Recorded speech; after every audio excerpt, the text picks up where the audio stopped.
Hey everybody, Aidan here. I wanted to come on here briefly before the episode that you're about to watch and just share something with you. This is not a tech glitch announcement as the other opening monologues have been. This is something different. As you know, if you have clicked on this and you're watching this, I just spent some amazing time with Mr. Larry Geller, one of Elvis's closest friends. I've been an Elvis fan my entire life for as long as I can remember, and a very large portion of my career is dedicated to paying tribute to Elvis.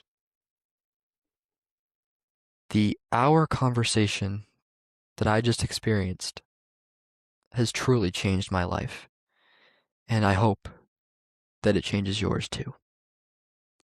We don't really discuss Elvis the superstar or the king that everyone knows, but Larry just shares his story, his passion, and his love for his friend Elvis. And I just got to sit there and take it all in and listen.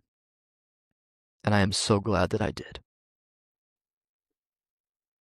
Elvis was an amazing man, and that is made abundantly clear in this episode. But this is not your typical episode of In the Green Room. I'm going to cut the theme song, and we're just going to go right in to this beautiful testimony shared by my new friend, Larry Geller. I really hope that you enjoy this episode.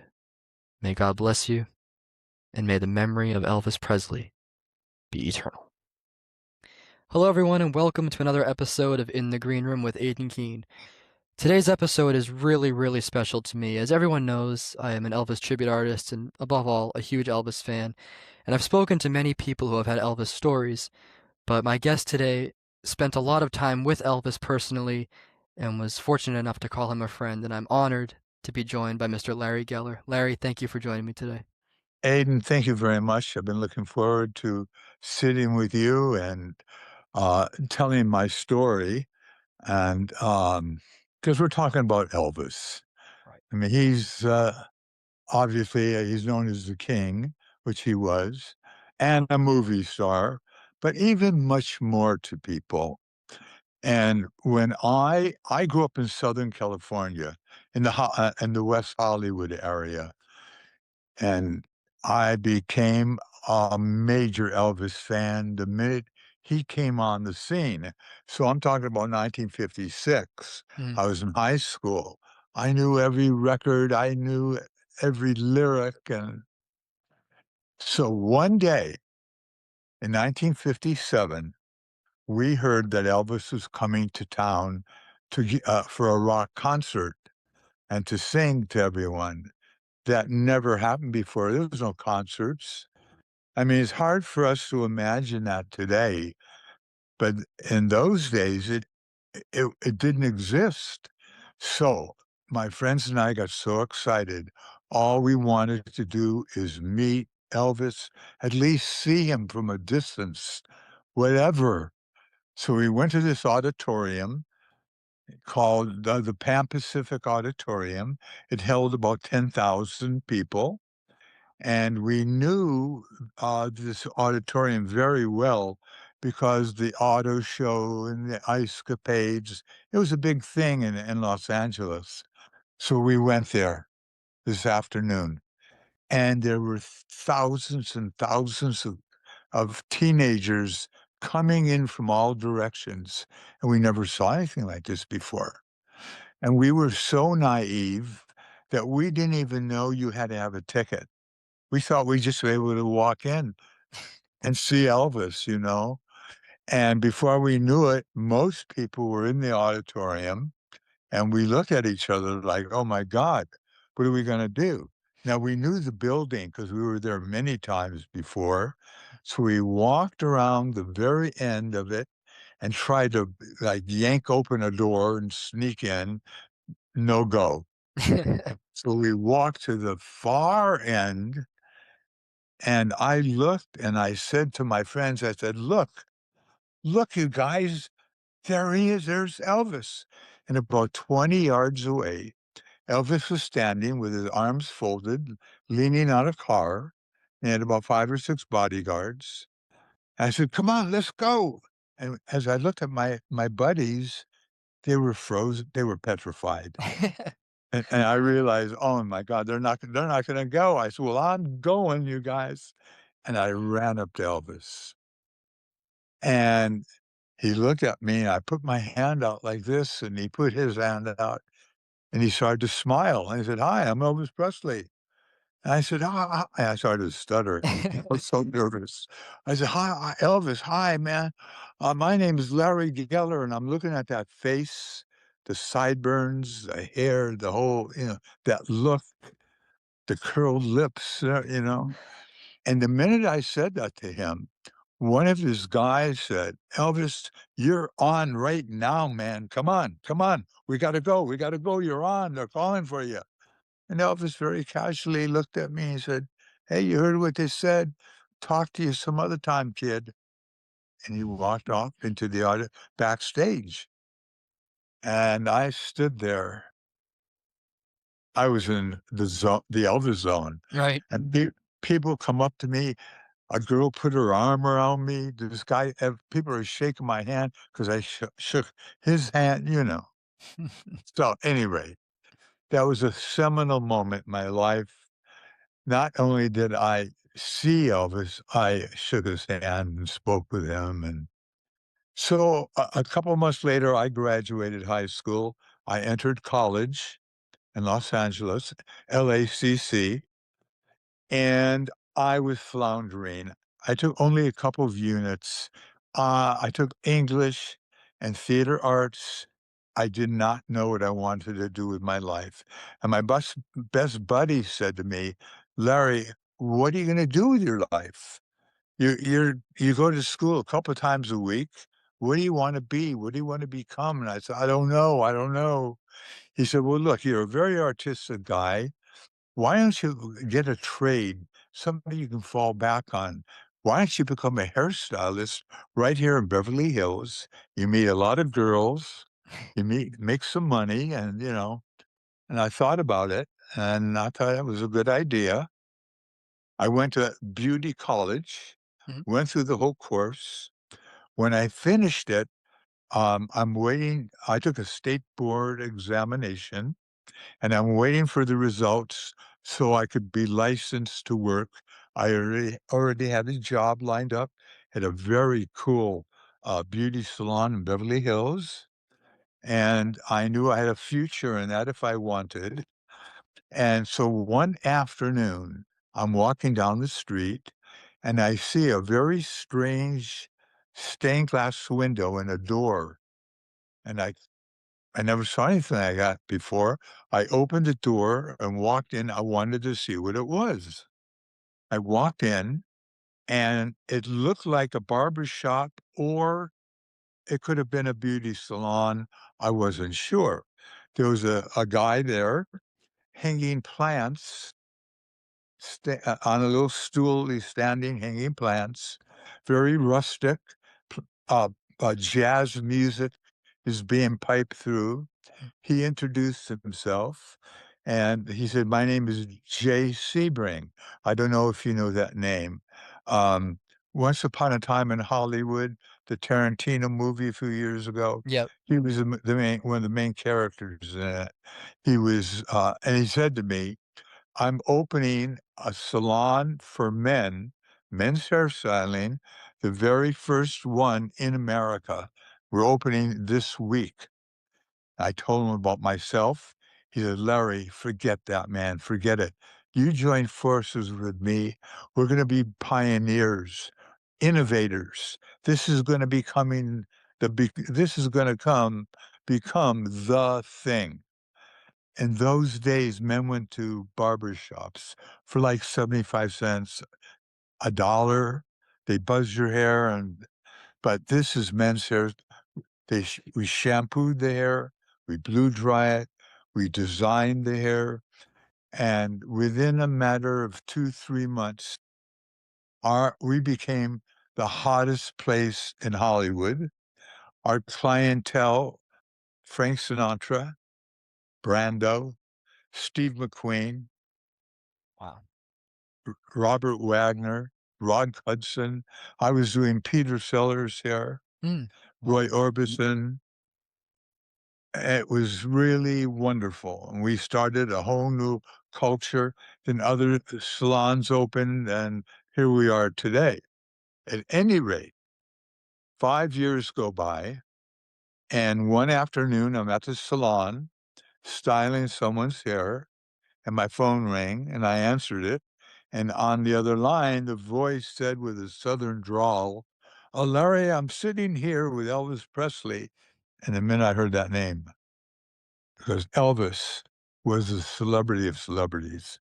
He still is. Yeah. It will never stop. He said we're sitting in his house here in Bel Air, and he wants to know if you'd like to come up to fix his hair. And I thought, that's a funny thing to say. I didn't know it was broken. Anyway, I said, yeah, I'd love to. So give me directions of where to go. I pack my bags. I'm running out the door of the salon, and the receptionist yells at Larry, Larry, Peter Sellers is on the phone. He wants you right now. I say, you tell Peter I'll call him. I didn't care who it was. I'm going to go to Elvis, which I did. Drove up to Elvis's home, and when I got to his street, I knew which house it was already because there were a couple hundred people, all kinds of fans, young, old, men, women, everyone. And right now, as we're talking, Elvis fans are at Graceland right now. This hasn't stopped. Yeah. This is a phenomenon. At any rate, I walk into the house, I look around, and I see Elvis sitting at a table with a couple guys. And he said, "Hey, man, I'll be right with you." I said, "Okay." And someone ushers me into the den, and I'm looking around, checking it out, And about a minute later, here comes Elvis, just like I saw him 8 years ago, because this is 8 years later. Mm. And he had that same inner glow, that same unique magnetism, that youth, that beauty. And he walks up to me and he puts his hand out. He says, "Hi, I'm Elvis Presley." And I'm having a flashback. "Hi, Elvis." But I said, "Hi, Elvis. This is great to meet you." And I didn't tell him about that. Right. He said, "Well, come on, man. Let's go into my bathroom. You fix my hair. We'll talk." I said, "Oh, great." Go into the bathroom, and I expected a big salon chair, bulbs around the mirror and, typical star setting. Nothing like it. It was a large bathroom, but it was very plain. And Elvis says, "Come on, man, we'll do it right here." And he puts his head into this small little basin. And I put a towel around him and I turn the water on, and I'm being very, very careful. And I lather it up, and I'm rinsing it out now and rinsing and being careful. And all of a sudden, Elvis picks his head up and starts rearing his head back, and water is splattering over me. He's drenched, and he starts to laugh. And he said, "Hey, man, what the hell? The leaf is clean." And when he said that, in a certain way, I knew who he was. He was he was just like you and me, a guy. Mhm. Because there's a lot of celebrities that want you to know who they are. Right. They have that ego, that armor. Elvis was like open. So it kind of made me feel a little comfortable, but I was still rather nervous. I'm in Elvis Presley's bathroom. And I'm thinking, how the hell did I get here? What is going on? Right. So he sits down, he explains to me he's making a movie called Roustabout. And he said, "You can't cut too much. The scene's got to match." I said, "Elvis, don't you worry. Believe me, I know exactly what to do." He said, "All right, I'm leaving the driving to you then." I started to do his hair. And he doesn't say a word. And I figure, okay, if he wants to engage in the conversation, I'm available. Mhm. But I respect his privacy. I'm here to do his hair, not to start gabbing, you know? Right. So I'm doing his hair. Took about 35, 40 minutes. I blew dry it. I sprayed it, and I'm looking at him in the mirror. I'm saying, "What do you think, Elvis?" I'm cupping it, you know. He said, "Oh, great, beautiful, beautiful." And he spins around his chair and he puts his finger right in my face like this. He said, "Wait a minute. Who are you? Who are you, Larry Geller? What are you really all about? What are you really into?" And that moment, that was a major, shocking moment for me that I'll obviously never forget. And I'm thinking, what is he asking me here? But I kind of knew what he was asking me. I said, "Well, Elvis, all right, wait a minute. You know what I do for a living, Mhm. and I love what I do. It's my craft, and I work on some celebrities and, have a good life. But I hear what you're asking me. I really do. I know what you're saying. What's more important to me than my craft, my job, anything, is my search for truth, for God. Why are we here, Elvis?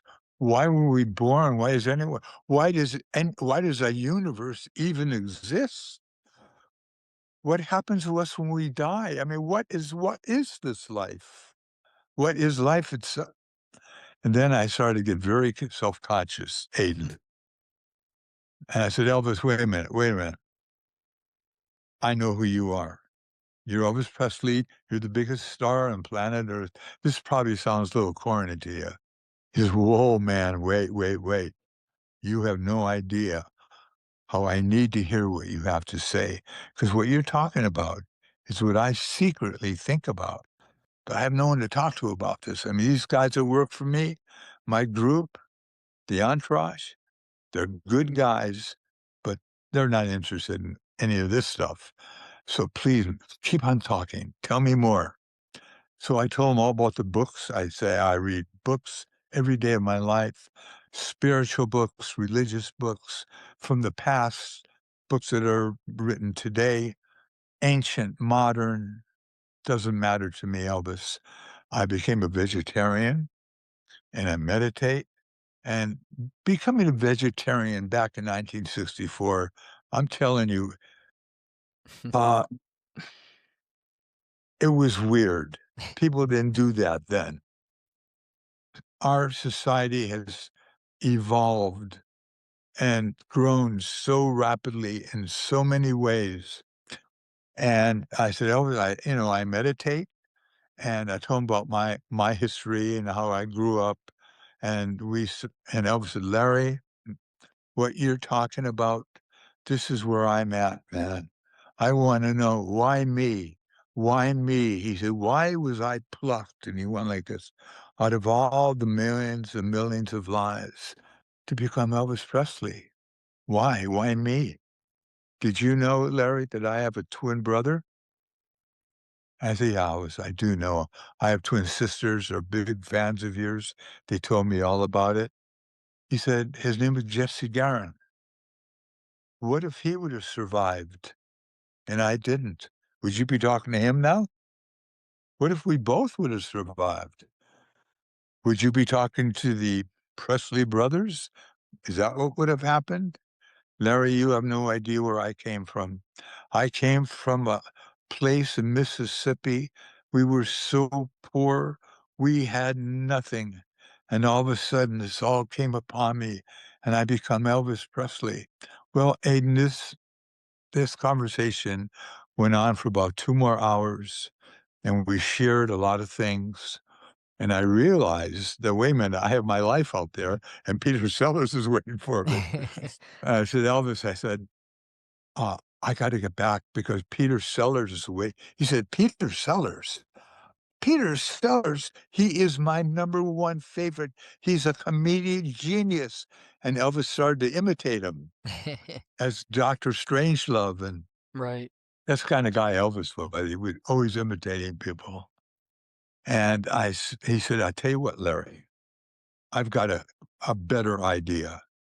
Okay, go back and you tell Jay Sebring that you're quitting and you're going to give him your clientele because you're going to be with Elvis Presley. I want you to do that. What do you think, Larry? What do you think? You want to do it? Aidan, I didn't have to think. What a major decision to be made right there on the spot. And I just knew, yeah, we could, you meet someone, a guy, a girl, whatever, and you click. And it happens pretty much right away. You know, you don't have to, gee, I wonder if this, or I wonder, no, it was just right. And I knew it. He said, Larry, you be at Paramount Studios tomorrow morning at 8:00 a.m. and bring some of those books you're talking about. And that's how it all began. And I made 10 movies with Elvis. I did his hair for 10 movies. Rouseabout, Girl Happy, Double Trouble, Harem Scrim, all the movies of the 60s. And it was incredible traveling and living with Elvis. And every day, Elvis and I, whether it be at the studio or at Graceland or his home in Bel Air or wherever we were, we go by ourselves. I do his hair every day. And we spend a minimum of an hour, up to 2 hours every day, just talking about life, about girls, about religion, about the soul, about whatever. Um, the world knows Elvis Presley. Elvis would say, the world knows Elvis Presley, but they don't know me, because he was a very deep thinker.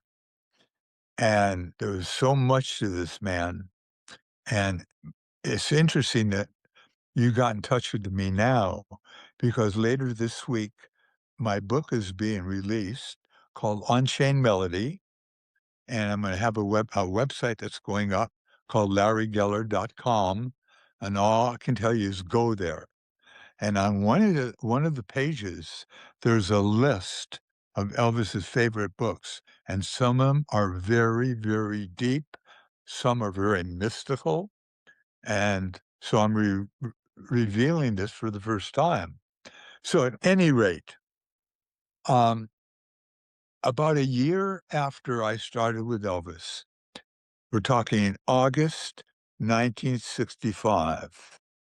We just came back from Hawaii making a movie called Paradise Hawaiian Style Mhm. for Paramount Studios. And it was a Friday night, and Elvis's manager, Colonel Parker, set up a meeting between the Beatles and Elvis. The Beatles came on the scene about a year earlier, and they're touring the world and everything's the Beatles now. And they're on Ed Sullivan, and they came to town to a concert at the Hollywood Bowl, the famous Hollywood Bowl concert. But all they wanted to do was meet Elvis. They tried a few times, and Elvis didn't want to, but he said, okay, I'll meet these guys. So it was a Friday night. A balmy Southern California, beautiful, warm summer night. I drive up the winding road up to Elvis's house, and I can't tell you, untold hundreds, thousands of fans lining the streets, climbing the trees. And I remember thinking as I'm driving up, the neighbors must be going nuts. They already knew that all the fans are always there, but not like this. The media, the police, it was a scene, as you can well imagine. I walk in the house, and all the guys are there and waiting for the Beatles to come.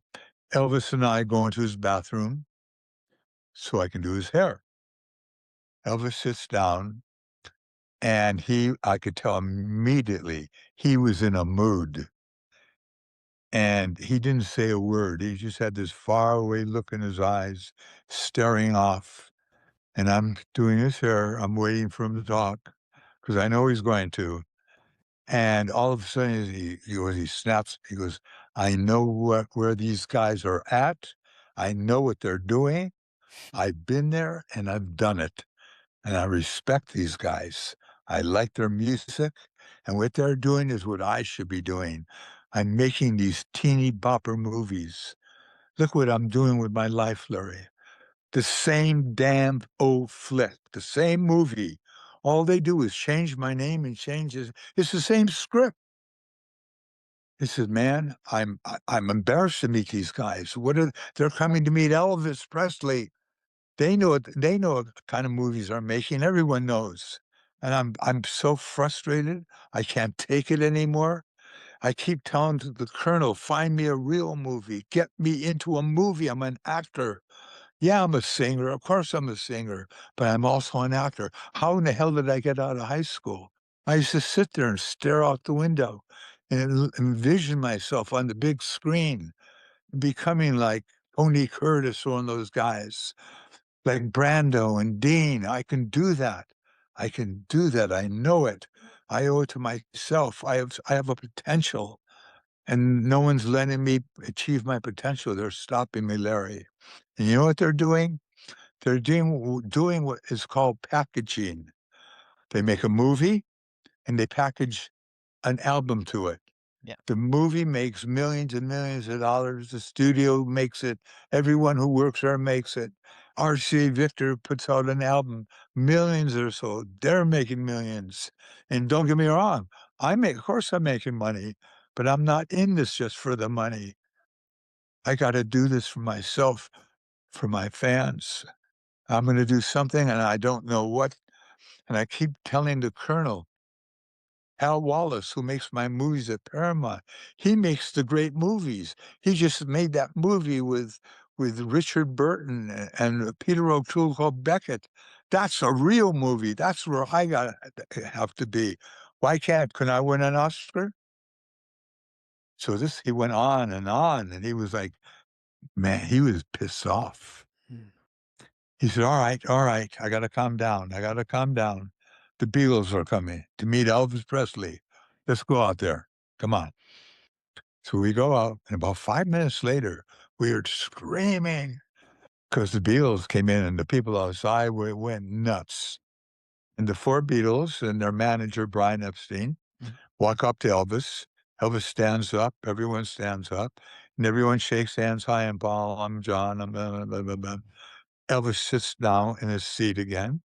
And the four Beatles, John, Paul, Ringo, and George, sit down at Elvis's feet on the floor, cross-legged in a semicircle.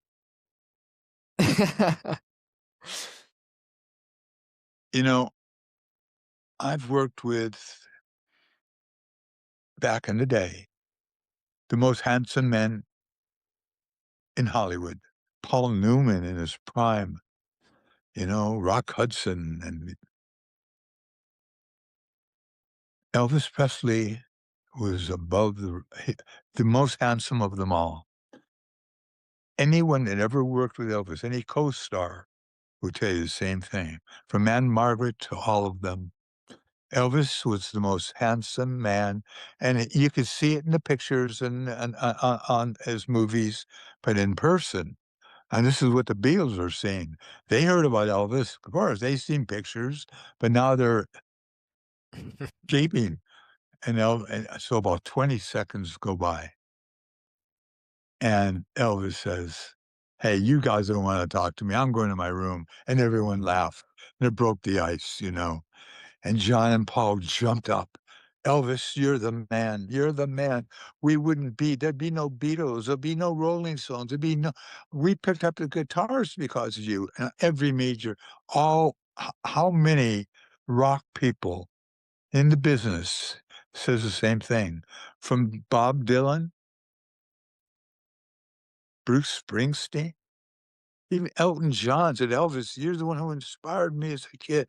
Everyone. And they told Elvis this. And Elvis, of course he enjoyed hearing it. He said, "Okay, you guys, okay, enough's enough," you know.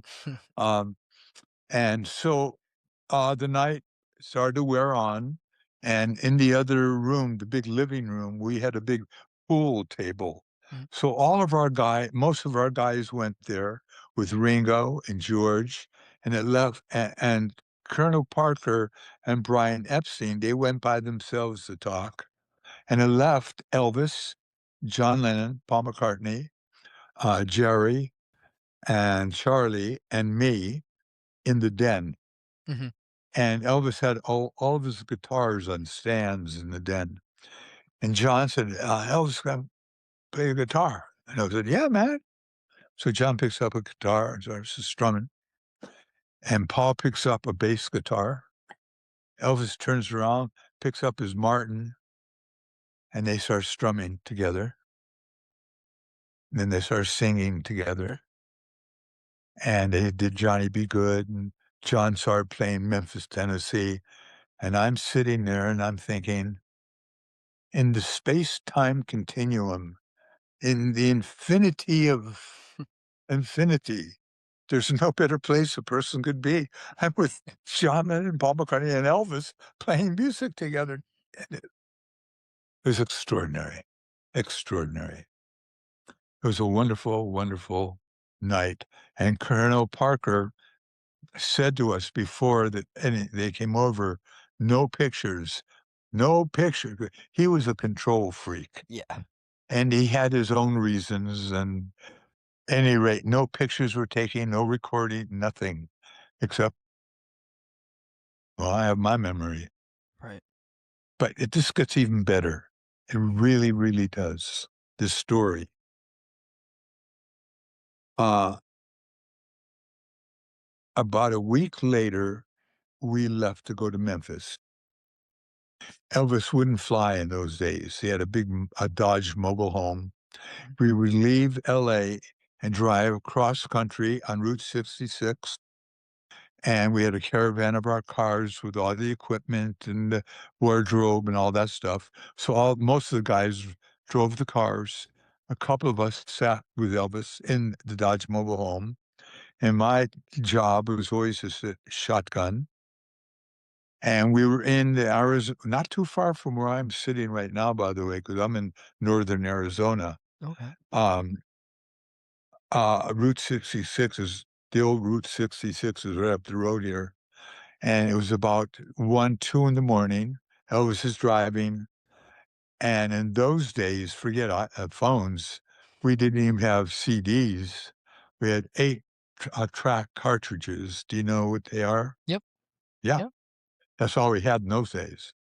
And so Elvis had a cartridge of the best of Roy Orbison, and he loved Roy Orbison. Who Me doesn't? too. He's one of my heroes. And, yeah, and he knew I used to do Roy's hair before I started with Elvis. So he put it in, and Roy singing, and then all of a sudden it came to the song "Only the Lonely," and Elvis started to sing with him. And I'm sitting there, I said, "What the? No, this cannot be, This is a dream." And they sang together, and it was, wow, wow. The song's over now. Elvis turns on the volume so the next song doesn't come on. Elvis turns to me and says, "I got it. I got it, Lawrence. I know what I'm gonna do, man. I'm gonna create a gospel album. It's gonna be my album. And RCA, Colonel Parker, no one's gonna tell me what to do. I'm gonna pick every song myself." He was so flashed because of the Beatles came that he had to do something. He didn't have a great movie to go into. He had the next teeny bopper movie, yeah. So he created an album that took him about 8 months to select all the music, and name of the album is How Great Thou Art, and he won an Emmy for it. Yeah. And I think it's because of the Beatles. They were the impetus of at any rate, listen to this. We, drove from Memphis to Nashville, where RCA Victor, recording was, and it's about 2.5 hour drive. We drive there. We go to the Albert Pike Motel, and Elvis only recorded at night. And we're in Elvis's suite. Everyone's there packing up and getting ready to go to the studio. And Elvis says to the guys, "Listen, you guys, you all go down to the cars. Larry and I'll be down in a little bit. We have to talk about something." They all go down. And Elvis says to me, "Larry, let me tell you something. This music that I'm going to be singing tonight, this is not movie songs that they hand me to sing. This is not rock and roll. This is God's music. What I'm getting at is that I'm not using this voice that I've been given until I am clean, till I'm pure, till my ego is out of the way, till I can get in touch with that place within myself, that still small voice. When I'm ready, then I'll go and sing this music because God works in mysterious ways. We've been told that, Larry. And we don't know who's going to hear this music. And I'm telling you, man, if one person can be touched by it, one person, then I've done my job. So turn the lights down. Let's say a prayer and let's meditate. And that's what we did. And I would say in real time, about 12, 13 minutes later, I heard a little voice say, "All right, I'm ready. Let's hit it." Went to the studio, and it was magical, a magical session, and books have been written about that session, and everyone says there was just something in the air. Every song that he sang was just, 10 years later, we're on tour. We were in a place called Hollywood, Florida, outside of Miami, and we drive up to the Hilton Hotel, and security takes Elvis upstairs immediately. And the rest of us get out, carry our luggage, go up to our rooms. And I unpack, and I want to go downstairs to the restaurant, get a little something before I go up to be with Elvis. So I go downstairs, and some girl waves at me, and she's got a jean type jacket and a cap. Elvis, Elvis, Elvis, Elvis, Elvis, Elvis, Elvis, buttons, patches. "Hi, Larry." She knew my name. I think she knows me. Oh my God. And I would see her at all the different concerts. And they would get there, all these fans, hardcore fans. Before we got there, they knew our itinerary. Anyway, I called her over. I invited her to sit with me, and asked her if she would like to eat, and she was too nervous to eat. And she said, "No, no." I said, "Well, tell me about yourself. That's why I invited you. I see you everywhere." Her name was Darlene. "Tell me your story." And she said, "Well, Larry, if you look at me, you can see that I'm never going to have children. I'll never have a husband in a real life." And she was really, really pretty. Gorgeous face, big blue eyes, beautiful hairstyle, blonde hair. But from the waist down, she was obviously challenged. And she proceeded to tell me that she fell down when she was 9 years old, a flight of stairs, broke her spine in several places and one of her legs. And all she knew growing up is in a hospital stay, many surgeries, drugs, shots, pills, pain, and no life, no friends. And she said, Larry, I got to a place, I figured, well, there's nothing to live for. I didn't want to pay. I don't want to do it. I had all the pills. I get anything I want. I wrote a note to my family. It was on my nightstand, and the radio was on, and all of a sudden I heard Elvis Presley singing "How Great Thou Art," and I don't know what happened. I just fell on the floor. I was out of control, crying over and over. It was gushing up from within me. I don't know what was happening, and I just felt that there was God wanted me to live for Elvis. It was Elvis. You got to take care of Elvis. Be with him.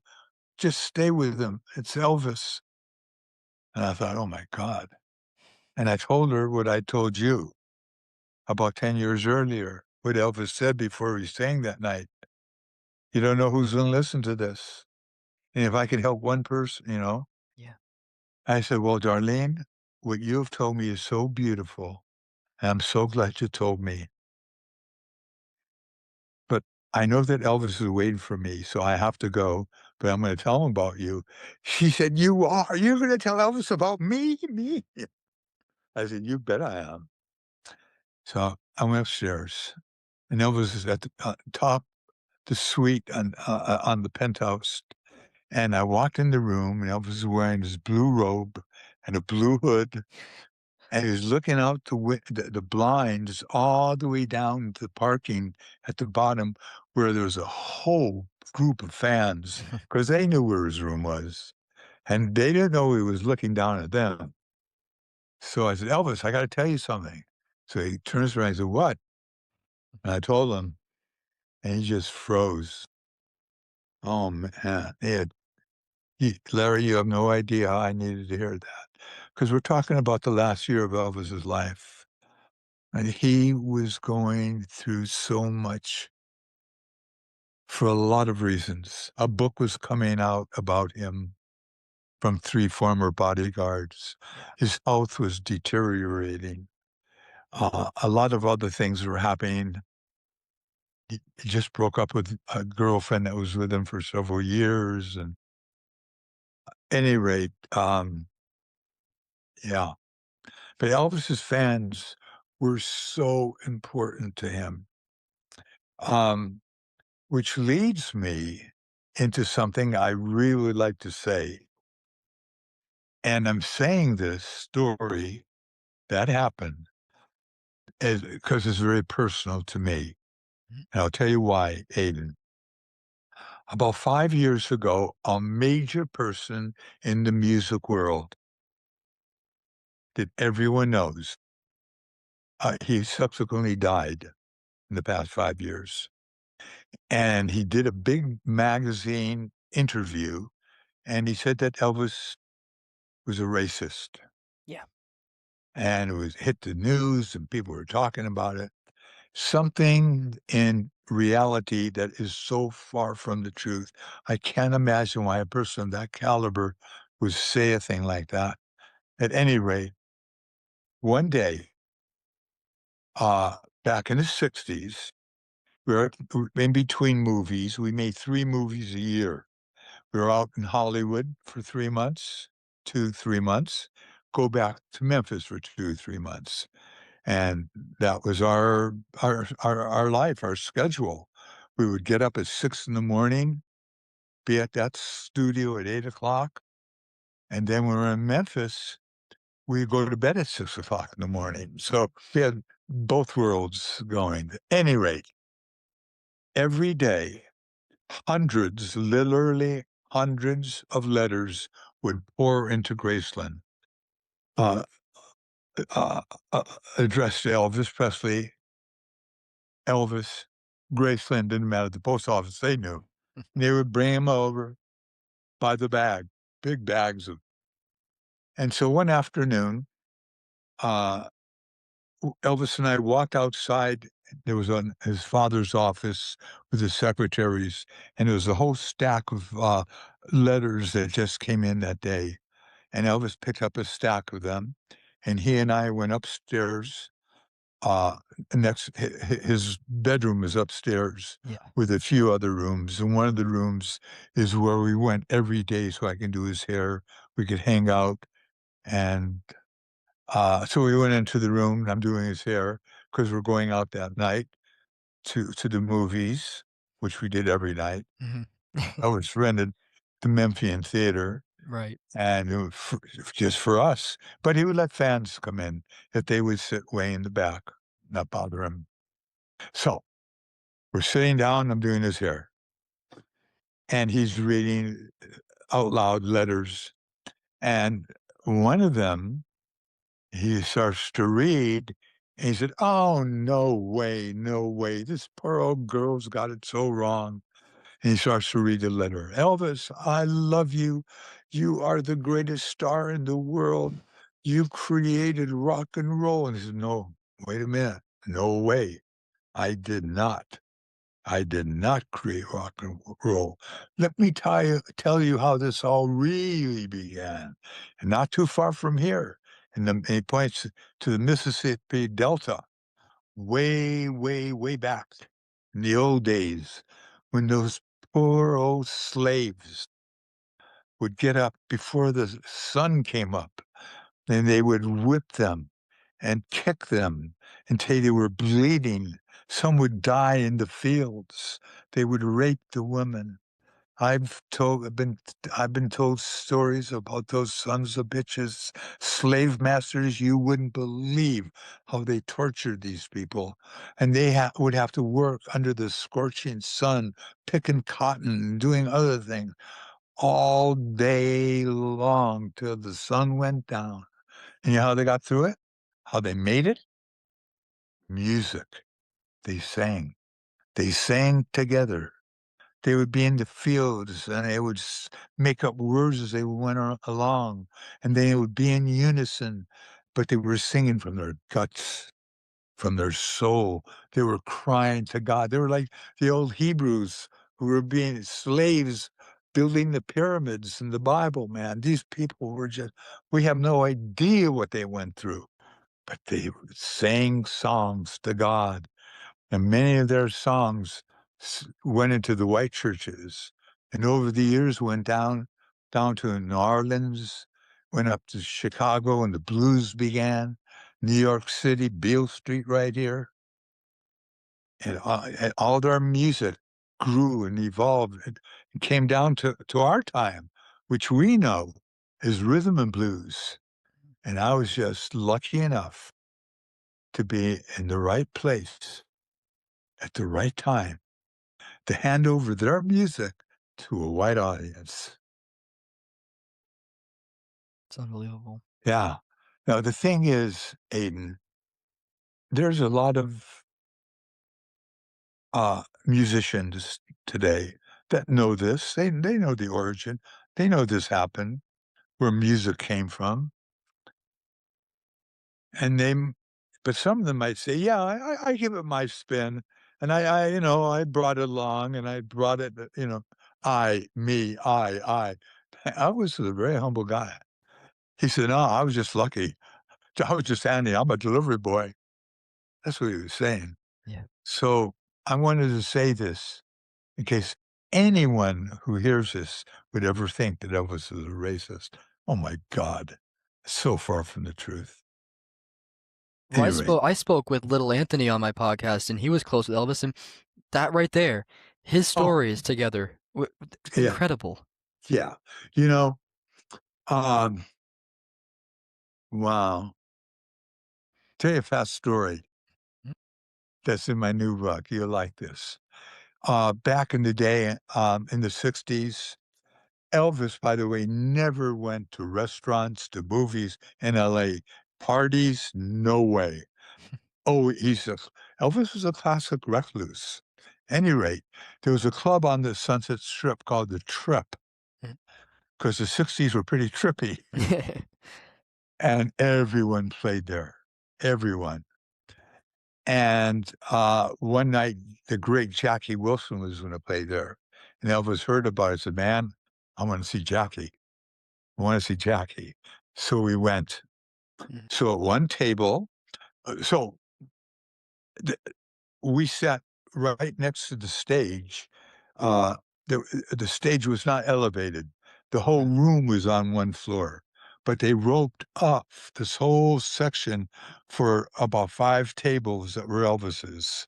So Elvis and Priscilla, my wife and me sat at one table, mhm. and the rest of the guys, just guys, sat at the other 3, 4 tables. Jackie came out and started singing, and he was hot. Oh, man, that Jackie Wilson was incredible. And he starts sweating, and people are screaming, and the girls are screaming. And all of a sudden, when he finished a song, we heard a burst of yelling and screaming. We all looked, and who walks in? James Brown. Wow. And he had a girl on his arm, yeah, a very pretty lady. And Elvis said, "No, can you sit with me?" So James came. So the 6 of us were at the table, and we watched the rest of the show. And when the show's over, everyone's leaving, and James and Elvis are being security people are taking care of it, so no one comes up to them. Right. And we're ushered backstage, and Jackie's sitting there, I'm sweating.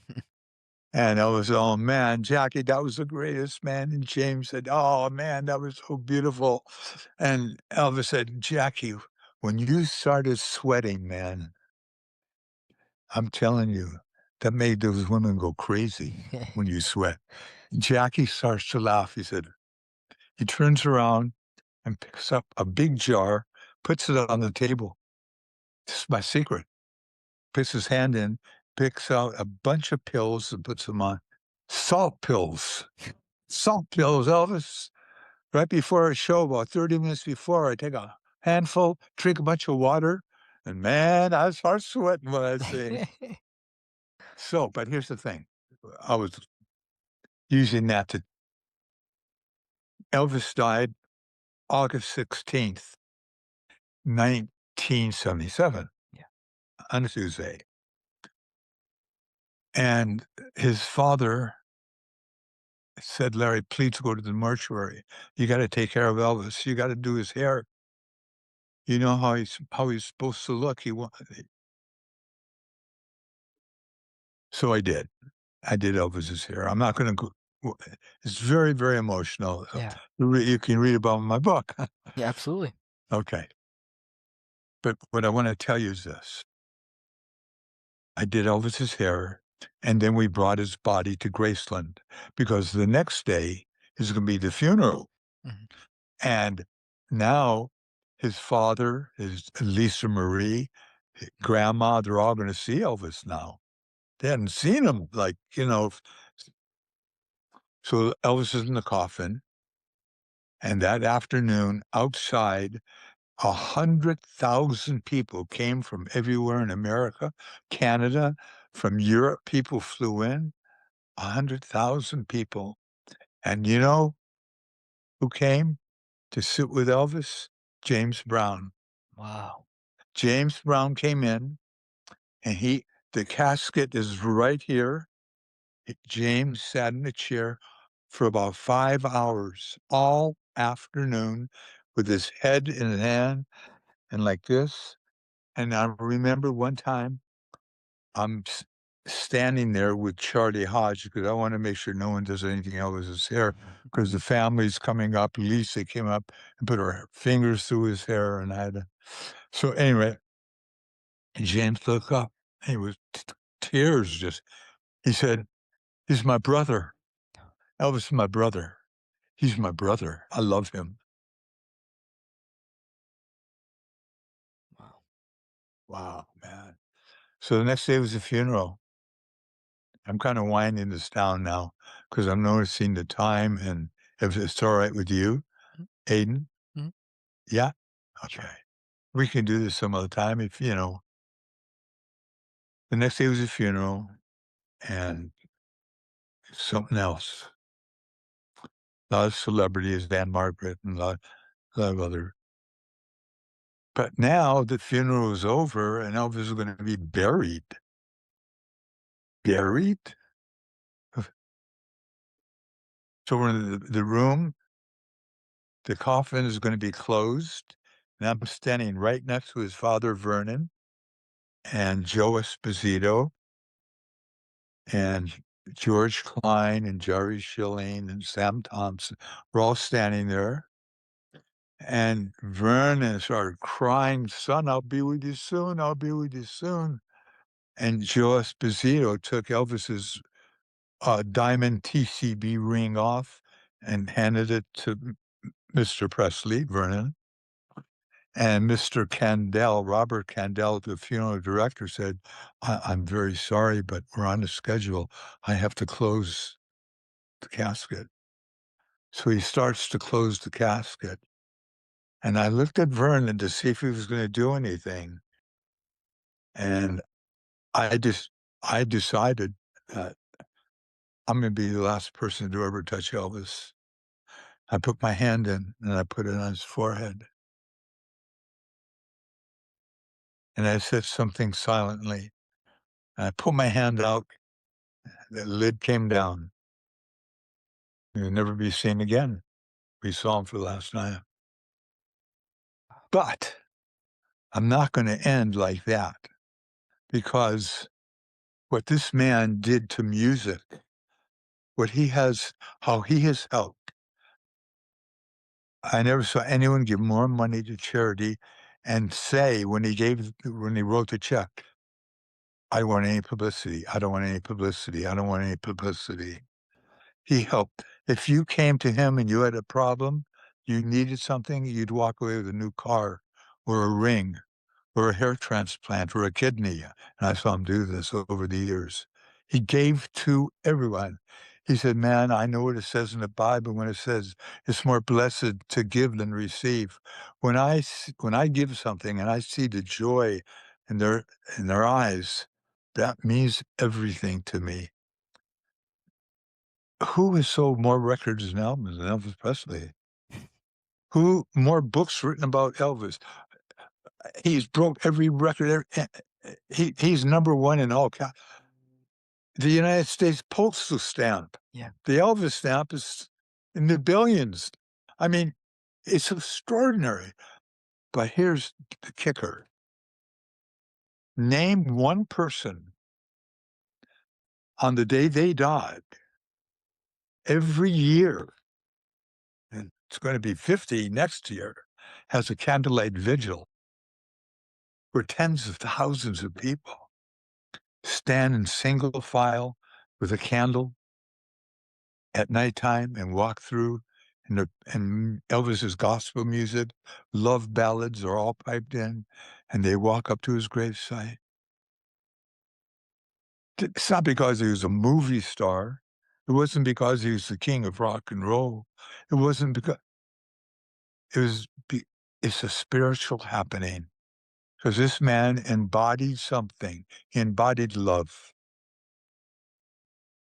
People say to me all the time, so what kind of guy was Elvis? What was he like? You know? And I say, you really want to know? Just listen to that voice sing. Just listen to his voice. If you're in a bad mood, or you're hurting, or you need a healing, put Elvis music on and you just sit, close your eyes. You won't believe what will happen. And I've seen it for almost 50 years now.